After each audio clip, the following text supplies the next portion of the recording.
Guys, magandang araw sa inyo. Dito ngayon tayo sa mining, yung pinagtatrabahuan natin. Ito yung full wire switch. Ito yung belt. Ito yung nagano ng mga bato. Ito yung kere. Ito yung return. Yan. Ito naman yung BDS, yung belt trip switch. Yan, dapat yung yan, ang layo niya ay ang maximum niya ay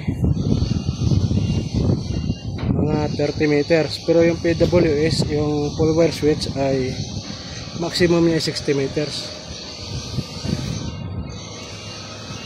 Dami scaffolding guys. Buat tayo. Ito yung belt niya. Natin yan. Kaya mag-ano ng bato, copper and gold mining ito guys. Ayan. Ito naman yung tinatawag na conveyor, yung belt na to. Matiba yan.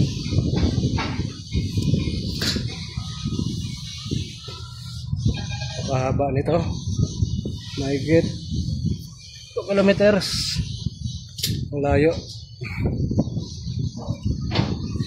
Yung saan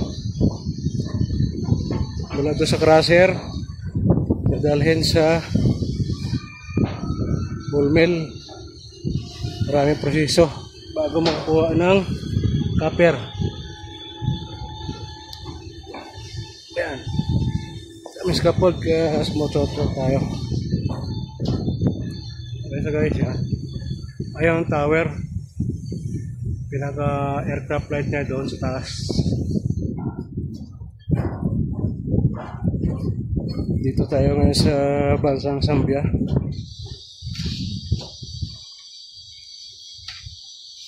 Ito naman yung BDS. Itong BDS, kailangan ito pag gumagana na ito, ilalapit natin to. Yan. Ito may cable sa na topper, control cable. Ito yung sa sa belt nya, belt ng conveyor. Kung sakaling pumalo ito, mapapalo niya ito, ay automatic na magtitigil yung conveyor. Ito yung isa, yung PWS. Yan.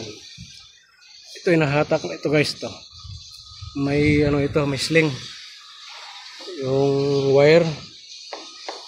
PWS full wire switch ang tawag nito. Yan, pagkahaba nito.